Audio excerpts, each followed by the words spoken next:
Bien, entonces empezamos con esta materia que se llama Sistemas de Organización y Procedimientos Administrativos. En esta materia vamos a tener 7 unidades. La primera unidad que vamos a revisar se llama la organización. ¿Qué vamos a ver en la organización? Vamos a ver su concepto, sus principios o cómo se conforma. Vamos a ver un poco de los antecedentes históricos de la organización, cómo ha ido evolucionando, para que ustedes sepan más o menos por qué hemos llegado a la estructura que hemos llegado en la administración sobre este concepto tan importante de la organización. Bien, vamos a ver primero el concepto. Cuando hablamos de organización, es bien importante que nosotros tomemos en cuenta que hablamos de un conjunto de recursos que están coordinados dentro de una estructura para un fin que es cumplir objetivos en común. Cuando hablo de recursos, hablamos de que hay personas, hay información, conocimiento, tiempo, dinero, instalaciones, recursos naturales, todos los recursos posibles y que estos van a estar estructurados en un orden que se va a llamar estructura organizacional u organización para cumplir ciertos objetivos, ¿no? Entonces, ¿cuál es el fin último de las organizaciones? ¿Cuál es la razón de ser de las organizaciones? Siempre va a ser la transformación de los recursos en bienes y servicios para satisfacer las necesidades humanas. Una organización siempre va a tener un objetivo en común, pero cuando hablamos de organizaciones empresariales, cuando hablamos de negocios, siempre vamos a tener que la administración de los recursos va a tener como resultado la satisfacción de necesidades a través de bienes y servicios. Importante, los recursos que nosotros utilizamos o que administramos tienen como valor algo o deriva su valor de algo muy importante en teoría económica que se llama la escasez. Los recursos, en tanto son más escasos, más valiosos son. Entonces, nosotros le damos un valor o le atribuimos un valor a esos recursos a través de este concepto tan importante que se llama escasez. Para lograr que nosotros administremos bien esos recursos, necesitamos cumplir con dos cosas, o todas las organizaciones deben cumplir con dos cosas. Administrar estos recursos de manera eficaz y eficiente. Ahora, ¿qué significa hacerlo de manera eficaz y hacerlo de manera eficiente? Cuando nosotros hacemos algo de manera eficaz, nosotros elaboramos un producto y cuando decimos que somos eficaces es que utilizamos los recursos y obtenemos un producto, ¿no? No sé, cualquiera que ustedes digan, esta es una pila. Entonces, ya tengo yo el producto, el bien o servicio. Entonces, lo administro, hago mi proceso productivo y aquí está. Este es mi producto. Bien, eso es de manera eficaz. Lo lograste, tienes el producto. Entonces, esa es la eficacia. La eficiencia es que no solamente tengo el producto, lo logré hacerlo, sino que lo hago con el menor recurso posible. Esto quiere decir que disminuyo el desperdicio. Cuando hablamos de eficiencia, hablamos de un compromiso de las organizaciones en administrar al máximo posible la cantidad de recursos para hacer lo máximo posible de productos y bienes a través de esos recursos. Entonces, una organización no solamente debe ser eficaz, también debe ser eficiente. Ok.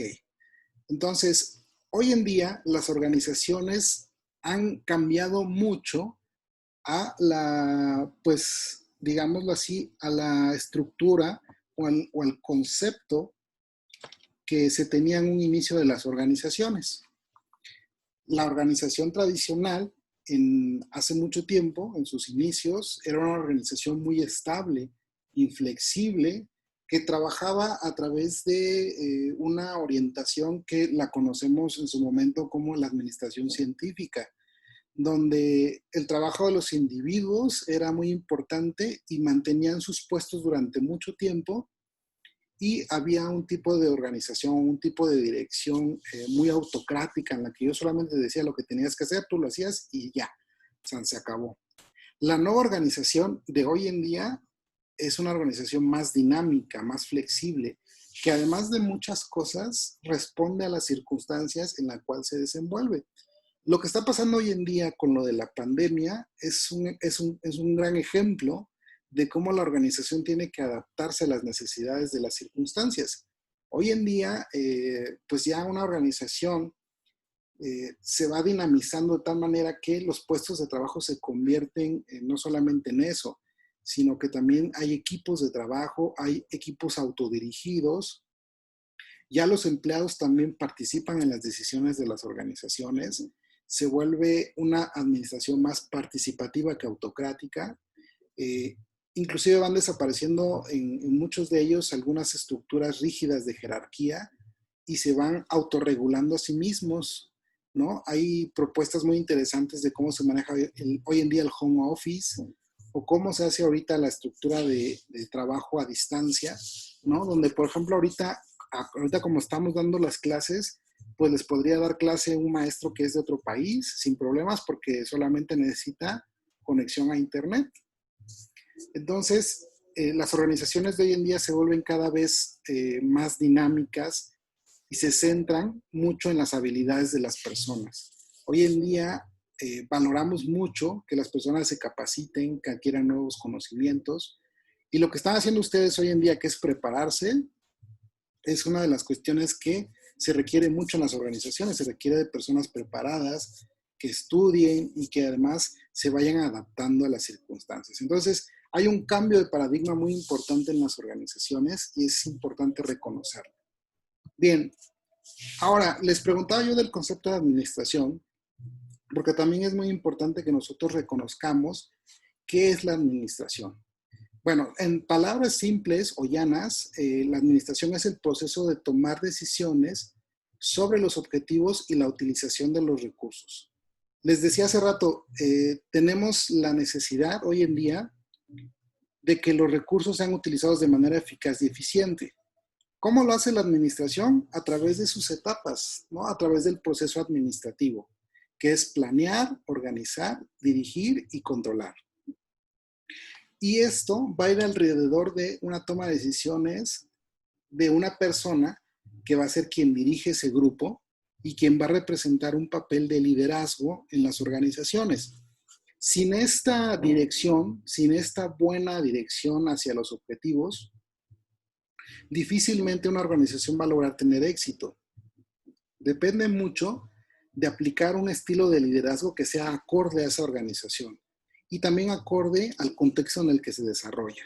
Hoy en día las organizaciones requieren de modelos de gestión administrativa que les permitan crecer, aprender y mejorar constantemente. Entonces la administración se vuelve un proceso bien interesante porque va evolucionando. No es una cuestión que se quede estable, ¿no? Sino que es un concepto que se va transformando también dependiendo mucho de las necesidades del contexto.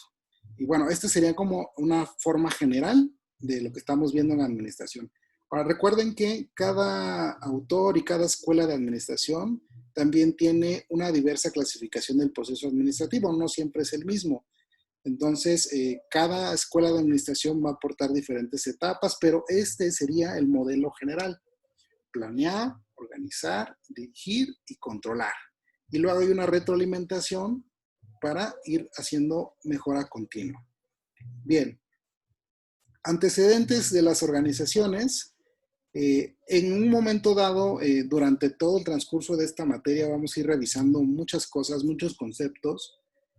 Y dentro de los más importantes vamos a ver la administración científica, que depende de la producción en masa y de la eficacia y eficiencia, ¿no? Esta parte es muy, muy importante que la vayamos comentando. Se da a partir de todo el desarrollo histórico de la administración, en la cual nosotros vamos a ir viendo cómo es ese modelo o esa idea de administración clásica se va retomando, no se pierde. La administración científica no pasó de moda, sino que se va transformando para responder a las necesidades del mundo de hoy. Otra de las ideas clásicas está el humanismo, que estudia la conducta del ser humano en el trabajo.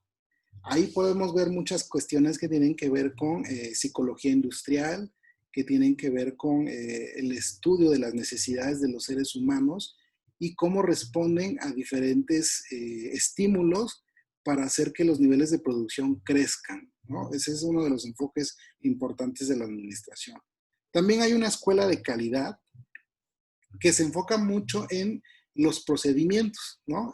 Hoy en día existen normas de calidad muy importantes en las organizaciones y que de hecho todas las organizaciones que quieren trascender en cómo hacen sus negocios, en cómo hacen el intercambio de bienes y servicios, pues participan de una escuela de calidad en la cual van desarrollándose hasta obtener ciertos distintivos o ciertas certificaciones de calidad para poder vender, por ejemplo, a nivel internacional. Ya te piden que tengas la norma ISO 9000, por ejemplo, o la familia 15000, ¿no? No sé, dependiendo mucho de a qué te dediques, cuál sea tu giro dentro de la organización, pues vas a ir enfocándote a esas certificaciones, pero es una escuela muy importante que se ha ido desarrollándose, la escuela de la calidad. Hay otra escuela también que se llama Escuela del Proceso Administrativo, que de hecho es de la que deriva la clase de que estamos tomando, que es el enfoque funcional de la administración en las organizaciones, que lo que hace es estudiar la división del trabajo. ¿Cómo lo hacen las organizaciones para crear sus departamentos y luego para que esos departamentos sean ocupados por las personas que corresponden a esos departamentos con las habilidades requeridas? ¿Cómo se diseñan los puestos? Y además, ¿cómo se crea la carrera laboral de las personas a través de la oportunidad de que vayan creciendo, aprendiendo y subiendo de nivel en las organizaciones? Eso es parte de una cuestión que tenemos que revisar aquí en la clase. También existe un enfoque sistémico que nace de dos teorías importantes, la Gestalt y la teoría general de sistemas. Las dos corresponden a una visión sistémica de la organización, que quiere decir que ven a la organización como si fuera un ser vivo. La organización, para el enfoque de sistemas, es un ser que nace, que crece, se desarrolla, que puede casarse, que puede divorciarse, que puede estar feliz, que puede estar triste, que muere, que puede, no sé, que puede tener todas las características propias de un ser biológico. De hecho, parte de la teoría general de sistemas se enfoca en algo que se llama la teoría Gaia, que establece que el mundo como tal es un ser vivo, ¿no? Entonces, vemos a las organizaciones como eso, como un ser vivo que tiene inclusive una cultura individual, una personalidad. Entonces, es muy interesante verlo desde esa perspectiva. Y están las teorías organizacionales, que vamos a ver ahorita un poco el desarrollo de esas teorías organizacionales, que es la forma en que se ha ido evolucionando el pensamiento de la administración, desde que se incluye algo que se llama burocracia, ¿no? Que no es un término como de repente conocemos el día de hoy a la burocracia, sino que es un término que se está utilizando desde entonces para conocer cómo sería el ideal de una organización, cómo debería funcionar de forma ideal. Entonces, eso lo vamos a ir viendo poco a poco, pero este es como un resumen muy, muy escueto, muy puntual de cómo ha ido desarrollándose la idea administrativa. Eh, Recuerden, si tienen algún comentario, alguna pregunta, la pueden hacer inmediatamente, ¿eh? Yo me sigo ahorita con la explicación. Ahora, las teorías de la administración, aquí está un mapa que muestra cómo ha ido evolucionando la teoría de la administración desde de los primeros tiempos en que se tuvo que administrar los recursos. La administración tiene un planteamiento desde que el ser humano tuvo que ver qué hacía con lo que tiene en mano para satisfacer sus necesidades. ¿Sale? Entonces nos interesa mucho conocer desde sus antecedentes históricos, que es desde que el ser humano dispone de un recurso, cómo le hace para que ese recurso le sirva para satisfacer sus necesidades. Son los primeros ejemplos de administración, el sistema feudal, en la época primitiva inclusive, cómo los seres humanos se conformaban en grupos para poder solventar sus necesidades, ¿no? Uno cazaba, el otro cocinaba, el otro que de repente conocieron la agricultura, de repente se organizaron para hacer otras cosas, el intercambio de bienes a través de el tipo de intercambio que podían hacer de bienes a bienes, o cuando se inventó la moneda, en fin, todo esto se viene dando a través de pues esto que llamamos organización. Luego, en algún momento dado, surgen teorías muy importantes sobre cómo administrar los recursos, y viene la teoría administrativa relacionada con la teoría económica, y se da un paso importante con un autor que se llama Adam Smith. Adam Smith es un economista muy reconocido, no solamente economista, es filósofo, es político, en fin, tiene también otras visiones, pero una de las más importantes es un trabajo que hizo que se llama La riqueza de las naciones. Y Smith ahí plantea cómo es que las naciones deben administrar sus recursos, ¿no? Las ideas fundamentales de cómo una nación puede enriquecerse, o sea, administrando sus recursos. Y a partir de ahí empieza una serie de teorías importantes en cómo se debe administrar.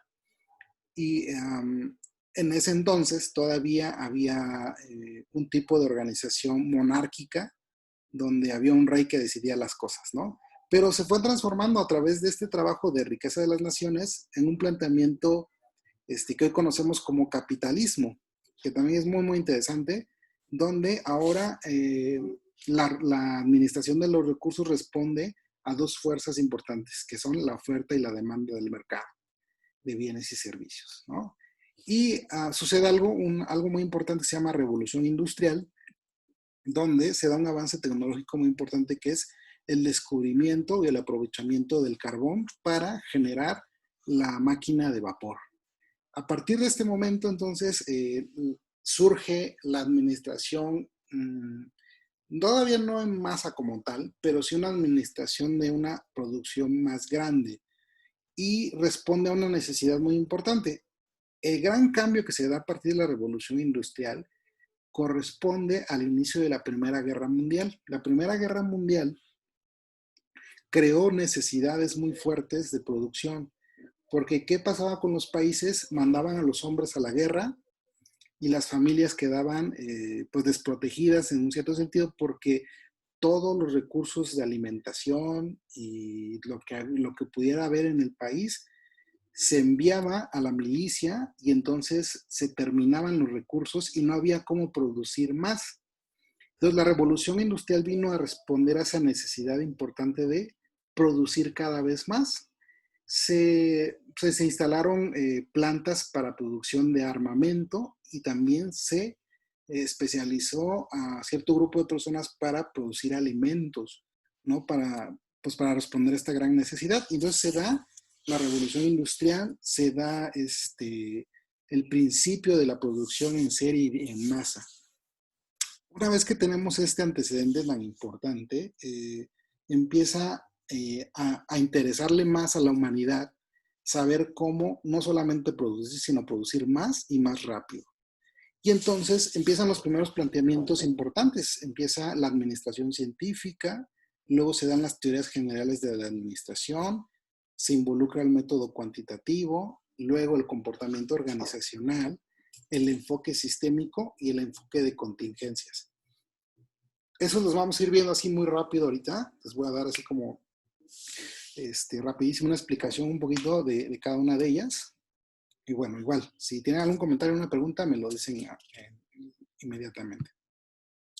Teorías clásicas de la administración o de la organización. Empezamos con Taylor, que podríamos decir que Taylor es el padre de la administración. Él establece algunos principios importantes que son incluir a la ciencia en la administración de los recursos y empezar a hacer un método para los procesos que tenemos que hacer en las organizaciones. O sea, tienes que producir, pero ahora tienes que estudiar cómo producir para hacerlo mejor cada vez. Y él propone la división del trabajo, que es, ya no todos podemos hacer lo mismo, sino que cada quien debe especializarse en un área diferente para contribuir a llegar a los objetivos y las metas de producción. A partir de aquí nace también la escuela.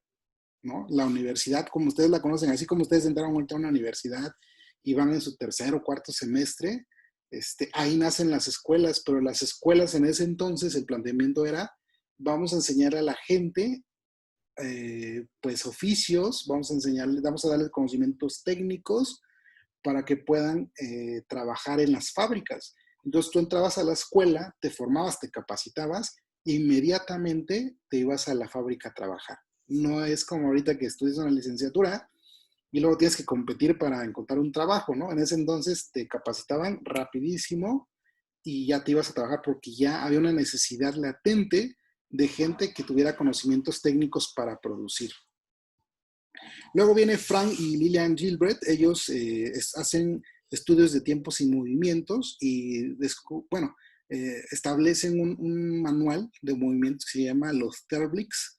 Los TERBLICS son un estudio de movimientos que lo que hace es registrar cada que alguien produce un producto, registra los tiempos en los que debe producirlo para que se pueda replicar en todos los puestos de trabajo. Esto quiere decir que si yo, por ejemplo, me dedico a hacer una silla y me tardo 2 horas en hacer una silla, después a mis compañeros de trabajo los empiezan a medir a través de ese estándar.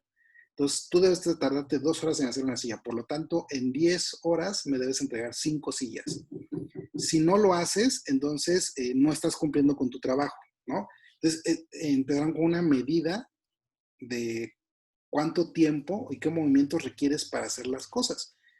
Pues a través de un método científico, ¿no? Entonces, la exigencia es muy importante aquí. Esto todavía se usa, ¿eh? A mí me tocó en su momento trabajar, por ejemplo, para Grupo Chedraui. Yo me dedicaba a llenar los muebles de mercancía en los abarrotes. Ya ven que hay los muebles donde ustedes pasan a comprar sus cosas. Bueno, pues los que trabajan ahí para llenar esos muebles se les llama gondoleros.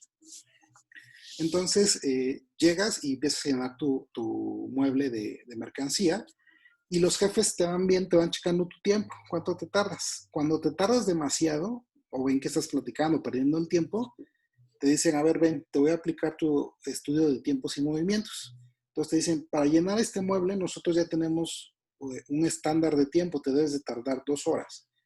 Entonces, por ejemplo, si a mí me tocaba llenar el pasillo de granos y semillas, pues yo tenía que tardar 2 horas en llenar todo lo que hiciera falta. Si no lo hacía, me levantaban un acta administrativa, un reporte, pues, y a los 3 reportes me podían despedir. Entonces, desde entonces se creó este tipo de herramientas para administrar. Luego empieza la parte de las teorías generales de la administración con Fayol. Henry Fayol retoma el trabajo de Taylor y propone 14 principios de la administración que tienen que ver, de las cosas más importantes que establece Fayol, es pues hacer una muy buena división de trabajo, pero también hacer un pago justo del trabajo que hacen las personas, de tener condiciones de equidad, que en ese entonces todavía no hay una conciencia muy buena sobre el ser humano y sus necesidades, ¿eh? Es el inicio, o sea, Fayol lo que propone es mejorar un poco las condiciones del ser humano en el trabajo y propone que se le capacite, que se le remunere de manera correcta, que los horarios sean más justos, que se le tome pues en consideración, ¿no? al trabajador.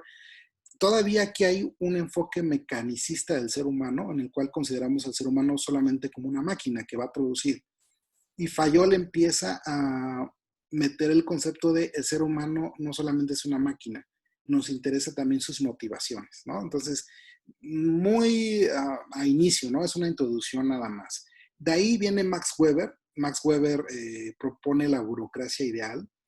Les decía, la burocracia hoy en día, de repente nos dicen burocracia y pensamos, no, burocracia es malo, ¿no? Una organización burocrática es mala. Pero el concepto que trae Max Weber de burocracia es distinto. La burocracia para Max Weber es trasladar la disciplina de las organizaciones militares a las organizaciones empresariales. ¿Cómo es eso? Bien, pues decía Max Weber, es que el ejército funciona de una forma ideal. Si un general da una orden, se cumple, nadie lo cuestiona, se cumple y se llega al objetivo. Entonces, decía él, de esa manera deberían funcionar las empresas.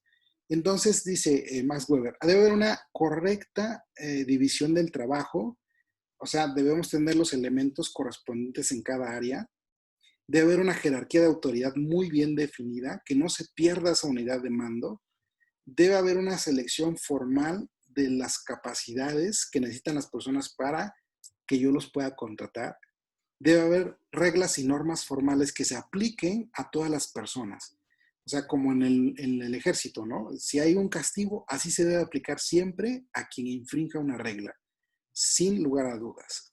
La impersonalidad, que quiere decir que tu trabajo es importante y que no puede ser más importante tu interés personal que el interés grupal, que es llegar a los objetivos. Entonces decía él, no importa si tú piensas que no debes hacer algo porque según tú piensas que está mal, sino como en el ejército, tú debes seguir órdenes y ya, ¿no? Todavía es cuestionable, ¿no? Un poquito esa perspectiva, pero en ese entonces para Weber era lo ideal. Y debe haber una correcta orientación profesional, quiere decir que una vez que tengamos a los trabajadores ideales, no debemos dejarlos así nada más, sino lo debemos ir capacitando para que sean mejores con el tiempo. Entonces, Max Weber establece un modelo de la administración ideal. Luego viene el método cuantitativo de la administración con Robert McNamara y Charles Tex Thornton, que incluyen algunas de las herramientas más importantes en la administración para medir los procesos. La estadística, los modelos de optimización, los modelos de información y simulaciones por computadora empiezan a ser importantes aquí. Y entonces, uno de los principios importantes de la administración es que lo que yo no mida, no lo voy a poder controlar. Y si no puedo controlarlo, no puedo mejorarlo. Entonces, aquí se establece lo importante que debe ser tener un checklist, tener un formato y estar registrando todo, ¿no? Llevar un correcto registro de los datos que tienen las organizaciones. Después, ahora sí, empieza la etapa en la que nos interesa la motivación y las necesidades del ser humano. Y aquí de los principales exponentes está Owen, está Munterberg, Follett y Barnard, ¿no? Que son cuatro de los grandes autores que empiezan a estudiar las necesidades del ser humano y los principios de la psicología laboral. Para empezar, en 1930 Barnard pues empezó a ver que era muy importante que un gerente real que pensaba que las organizaciones eran sistemas sociales que requerían cooperación y es el primero que plantea que las organizaciones son un sistema abierto, que hay que considerarlos en su contexto, ¿no? Donde se desarrollan. Owen, por su parte, a principios del siglo XVIII, empieza a hacer el planteamiento de que hay que mejorar las condiciones de los lugares de trabajo, ¿no? Hay que proporcionar a los trabajadores las condiciones ideales en los lugares en los que tengan que hacer su trabajo de limpieza, iluminación, protección, seguridad, en fin, muchas cosas. Por ejemplo, lo importante que es tener un buen baño, ¿no? Donde vas a trabajar. Luego, Hugo Munsterberg, a principios del siglo XX, empieza a plantear el campo de la psicología laboral, que es estudiar el comportamiento del ser humano para conocer sus motivaciones y nosotros saber qué es lo que podemos hacer para motivarlo a que produzca más, a que sea más eficaz y eficiente.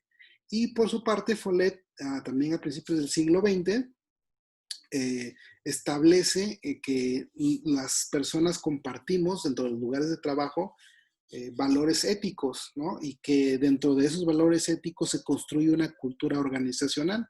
Esto quiere decir que las organizaciones empiecen a ver a sus trabajadores no solamente como eso, sino ahora los empiecen a ver como ven a sus clientes externos, pero ahora ven a sus trabajadores como clientes internos, que hay que tratarlos de esa manera, bajo una ética empresarial que considere al ser humano con, con todo su contexto de desarrollo como un cliente interno. Entonces tienes que ganarte también a tu cliente interno, ¿no? Entonces, muy importante esta etapa de la administración. Luego viene la etapa en la que se dan los estudios Hawthorne, donde la Western Electric Company hace una experimentación con la iluminación, pero no encuentran que la iluminación sea un factor que incida en la productividad de las personas. Pero sí intuyen que hay algo más que está haciendo que haya fluctuaciones en los niveles de producción. Y entonces, en 1927 contratan al profesor Elton Mayo de Harvard para que haga un estudio que logre determinar qué puede ser lo que está afectando la productividad. Y él, en su conclusión muy importante, dice que, dice que las influencias grupales afectan de manera significativa las conductas individuales, que los estándares grupales determinan la productividad de cada trabajador individual y que el dinero no es un factor tan importante en la productividad como lo son los estándares, actitudes y la seguridad laboral grupal. Entonces, aunque hubo muchas críticas para Elton Mayo cuando hizo esta conclusión, no cabe duda que a partir de este estudio empieza un interés muy importante por el ser humano en el trabajo. Y bueno, ahí, por eso entonces se empieza a interesar un poquito más la psicología industrial en estudiar los ambientes laborales. Luego viene el modelo o el método sistémico, que ahora no solamente nos preocupan nuestros clientes externos, nuestros clientes internos, ahora nos preocupa también nuestro contexto o el entorno en el cual nos desarrollamos. Las empresas empiezan a tener la necesidad de cumplir con tres cosas. La responsabilidad social, que ustedes la pueden ver como cuando una empresa, por ejemplo, da una parte de sus utilidades a una causa benéfica o que participa en beneficio de los niños, del adulto mayor, que, en fin, ¿no? Esa es responsabilidad social. Responsabilidad ecológica es la segunda, donde se hacen compromisos de que los procesos productivos no contaminen, que incluso que inviertan en reforestación, que cuiden el medio ambiente, el reciclaje y todo eso. Tercero, que es una empresa responsable internamente, que le brinda a sus trabajadores una paga justa, que además tiene condiciones en las que, por ejemplo, se le dé oportunidad por ejemplo, a los trabajadores de que si tienen responsabilidades familiares cumplan con ellas. Por ejemplo, aquí se planteó, por ejemplo, que cuando una mamá o una trabajadora se vuelve mamá, que tenga la posibilidad de un espacio para llevar a cabo la lactancia de su bebé, que, por ejemplo, si un trabajador necesita ir a la junta de una escuela, se le pueda dar un permiso, que si, por ejemplo, hay algún otro tipo de compromiso familiar, el trabajador pueda acceder a ciertas facilidades para cumplir con ciertas responsabilidades. Entonces, se vuelve una empresa con responsabilidad familiar también. Entonces, eso es muy interesante y deriva del método sistémico aplicado a las organizaciones. ¿Vale? Ok, luego viene, por último, en el desarrollo de esta historia de la administración, el método de las contingencias. El método de contingencias no es más que la combinación de todo lo que ya vimos anteriormente, ¿no? Desde la administración científica, las teorías generales, el comportamiento humano, los métodos cuantitativos, todas, porque dice el método de contingencias, todas las organizaciones nos desarrollamos en un contexto tal que exige que nosotros tomemos un poquito de cada teoría y lo apliquemos en la administración. Entonces, el método de contingencias no es más que retomar de cada escuela, de cada pensamiento, lo mejor para que yo pueda administrar bien mi organización. Ok, eso es la parte de todo el antecedente histórico de la administración. Preguntas, ¿tienen alguna pregunta? No, profe. ¿Vamos bien? Sí. Ok, perfecto. ¿Algún comentario? ¿No? Ok. Bien. Continuamos. El análisis. Aquí vamos a ver los diferentes estilos de administración. Seguramente en alguna materia ya lo vieron. Antes se clasificaba a las personas en teoría X o teoría Y. Las personas de la teoría X son las personas que no les gusta el trabajo, que no tienen iniciativa, que regularmente su única motivación es la paga, ¿no? Y que evitan responsabilidad y solamente hacen lo que se les dice que tienen que hacer. Y las personas Y, que sí tienen iniciativa, les gusta el trabajo porque les representa una satisfacción, tienen creatividad y son un potencial que tú puedes utilizar para mejorar la organización. Regularmente vemos esas dos teorías, pero también existe una teoría Z. La teoría Z va un poquito más hacia la cultura oriental, ¿no? Nace de una perspectiva de administración japonesa, donde no solamente son personas que se comprometen con su organización, ahí hay una motivación bien distinta. Regularmente ahí tu trabajo es un trabajo que te compromete de manera vitalicia. O sea, cuando tú consigues un trabajo es como si te casaras, ¿no? Este, toda tu vida vas a estar comprometido con esa organización y de cierta manera también tienes un compromiso con tu nación, con tu gobierno, en hacer bien las cosas. Es una filosofía interesante. Entonces, mi compromiso está en cumplir de manera individual, tengo un cierto grado de responsabilidad propio, pero también con la organización y luego también con mi comunidad como nación. Entonces, digamos que es un tipo de cultura en el cual es muy nacionalista y contiene conceptos morales que van más allá del compromiso en que, por ejemplo, en los países americanos o latinoamericanos somos muy individualistas. Allá son más de toma de decisiones por consenso grupal, ¿no? Entonces, hay una obediencia, una disciplina muy específica en ese sentido porque obedecen a compromisos morales más profundos, digámoslo así, en los cuales su vida está comprometida entonces con su organización y con también la parte de su comunidad, ¿no? Esa es la teoría Z.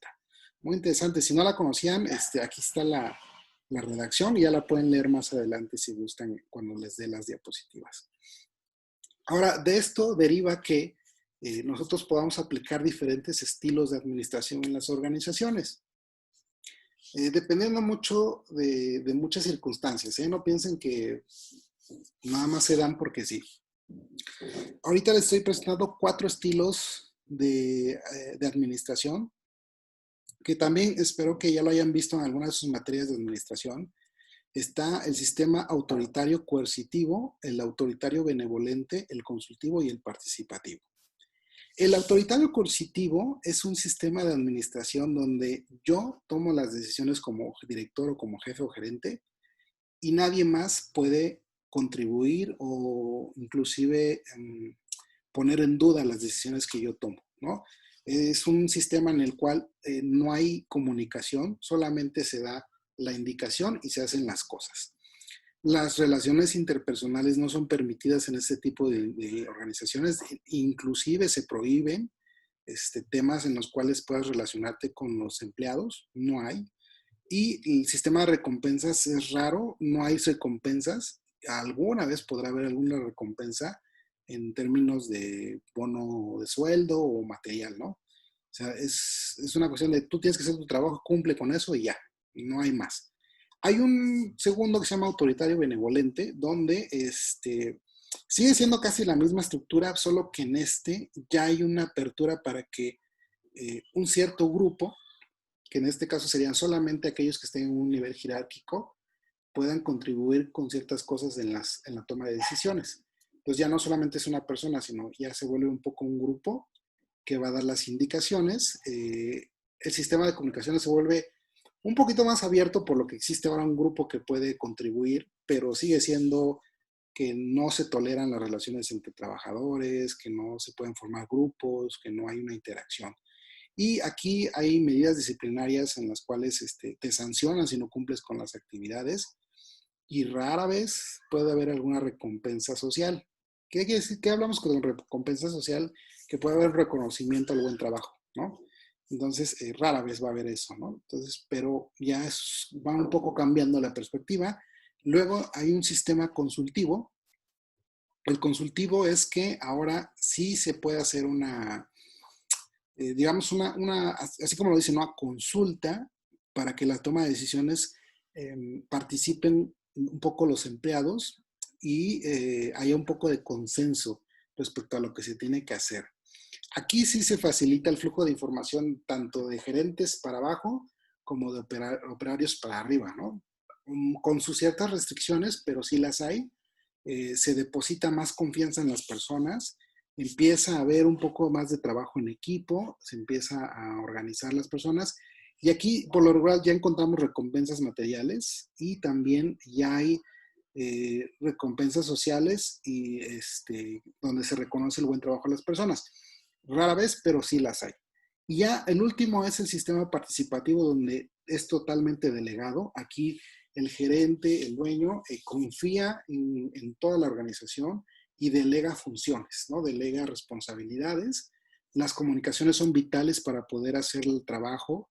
Se fomenta mucho el trabajo en equipo y se centra ahora la recompensa, recompensas sociales, salariales, materiales y reconocimiento hacia las personas a través de los resultados. Y los resultados son, se toman como parte de un resultado grupal, no individual. Entonces, si se falla, es fallamos, no fallaste, ¿no? En ese tipo de organización participativa, todos fallamos si alguien falla. Entonces, se vuelve un sistema de administración bastante, digámoslo así, con una tendencia hacia el trabajo en equipo y hacia al bien común, ¿no? Esos son los 4 estilos de administración. Importante que sepan ustedes que no es uno mejor que el otro, o sea, no es más bueno uno que el otro, sino que son diferentes características dependiendo mucho de algunas circunstancias que puede haber en la organización. No siempre vamos a poder tener un sistema participativo porque depende también de qué personas son las que estamos administrando. A veces, por ejemplo, como en su casa, seguramente de repente necesitan aplicar el autoritario coercitivo, a veces el consultivo, ¿no? Es como ahorita decir cómo son sus papás, ¿no? Pues no tienen un sistema participativo, ¿no? De repente tienen un sistema coercitivo, otros sí tienen un sistema participativo, en fin. Depende mucho de varias circunstancias. Entonces, no crean que ser coercitivo es lo peor y ser participativo es lo mejor. No, sino que depende mucho de las circunstancias, ¿vale? Ok. Y entonces empieza un cambio de paradigma muy importante para las organizaciones. Nos trae ahora, hoy en día, la exigencia de las organizaciones es competir. Y la competencia está a la orden del día. Y hay muchas cosas que nos hacen tener esa necesidad de desarrollar potencialidades para competir con otras organizaciones. Y entonces vamos replanteando los motivos hacia un paradigma que tiene que cumplir con las circunstancias que hoy en día nos rodean. La revolución digital, el desempleo, el outsourcing, las estructuras organizacionales esbeltas, el énfasis en la competitividad, la ética y la responsabilidad social, son características que vamos a encontrar hoy en día en las organizaciones que se van desarrollando por las mismas circunstancias, ¿no? En este caso, la globalización, la internacionalización de los productos, de los bienes y servicios son cada vez más exigentes para las organizaciones. Bien. Las organizaciones siempre se van a dividir en 3 niveles. Eso es importante que ustedes les quede muy claro. Hay 3 niveles en las organizaciones. Está el nivel institucional, que es el componente estratégico. Luego está el nivel intermedio, que es el componente táctico. Y por último, el nivel operacional o componente técnico. El nivel institucional establece qué se va a hacer, la estrategia, ¿no? Hacia dónde queremos llegar. El nivel intermedio o táctico hace los planes para llegar a ese objetivo, ¿no?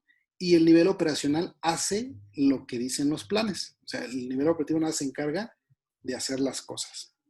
Entonces, el nivel estratégico, que es el que decide qué es lo que se va a hacer en una organización, es el que tiene mayor incertidumbre y el nivel operacional tiene mayor certeza y previsibilidad, porque no tienen que estar pensando en qué van a hacer, ya saben lo que van a hacer. Todo esto se desarrolla dentro de un ambiente externo y tenemos que saber qué es lo que necesitamos para lograr el objetivo. Tenemos que concientizar mucho qué tecnología disponemos y la lógica de este sistema se va a ir, permítame un momento.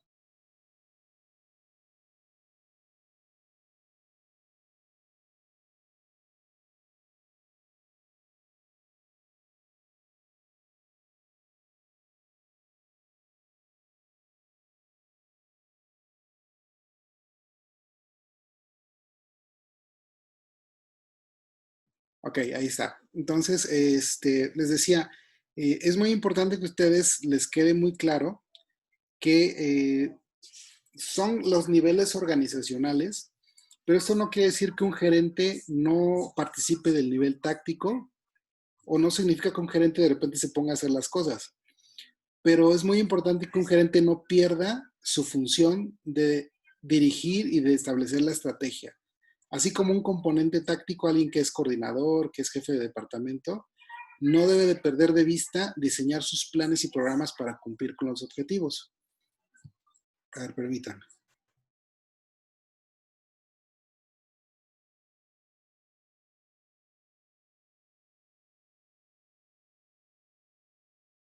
Bien, entonces, y los niveles operacionales también pueden participar de la toma de decisiones y pueden participar también de elaboración de planes, pero no, su función es hacer las cosas, ¿no? Entonces, esa es más o menos la dinámica de las organizaciones y son los niveles organizacionales. Entonces, si funcionamos así, las organizaciones van a cumplir con sus objetivos y luego van a ser organizaciones que aprendan, que conforme pase el tiempo van a lograr generar conocimiento nuevo y van a lograr obtener sus resultados de forma eficiente y eficaz. Cuando llegamos a este momento en el cual la organización logra sus objetivos y genera conocimiento, pues entonces logramos que la cultura organizacional realmente sea eficiente en una organización. Y entonces vamos a tener mejores resultados. Y la cultura organizacional se define como no solamente, permítanme.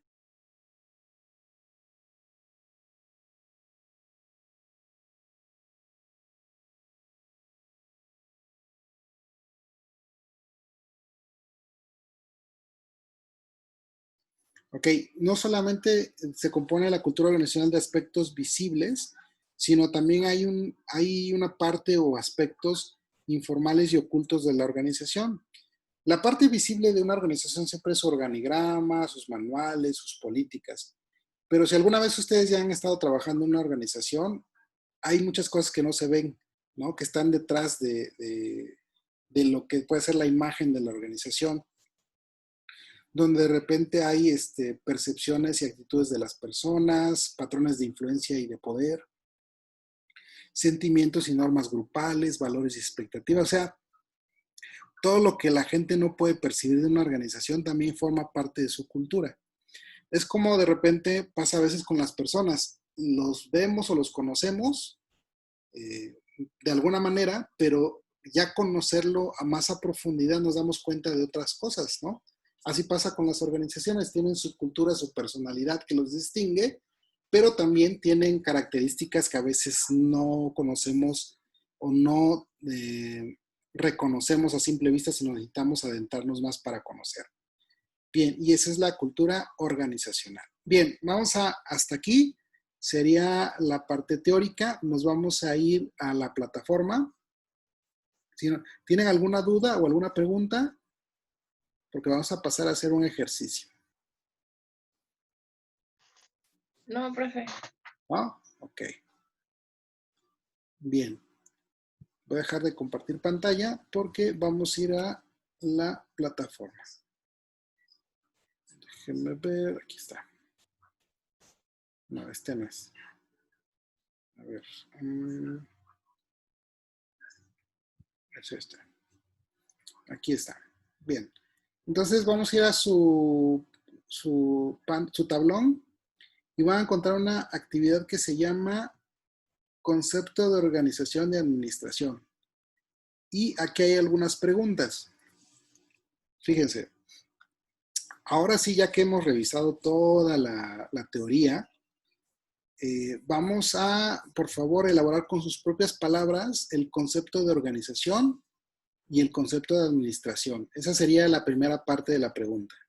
Que me den su concepto de organización y administración. Segunda pregunta, ¿cuál o cuáles son los estilos de administración que se acercan más a la concepción que ustedes tienen de administrar de los que ya revisamos?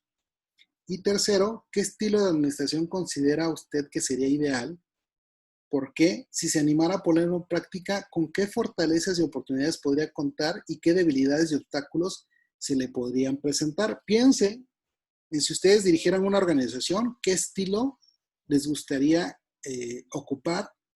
Y luego, si ustedes tienen que analizarse y me tienen que decir con qué fortalezas y oportunidades o debilidades tienen que les permitan trabajar con una organización, ¿no? Entonces ahí podría decir yo, bueno, pues tengo la fortaleza de que sé trabajar en equipo, ¿no? Pero tengo la debilidad de que no me gusta dar indicaciones, no sé, algo así. Entonces, por favor, contesten aquí en su plataforma este ejercicio. Tienen 10 minutos o lo que resta de la clase para ir entregando esta tarea, por favor. Y son tan amables.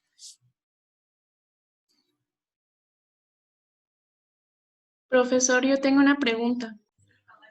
Bueno, entonces, por favor, terminan de hacer sus preguntas.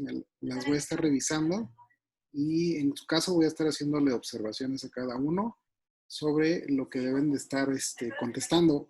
Por ahí podemos estar confundidos con los estilos de administración, o podemos estar confundidos con los conceptos, pero recuerden que primero deben decirme el concepto de organización, el concepto de administración, esa es la primera parte.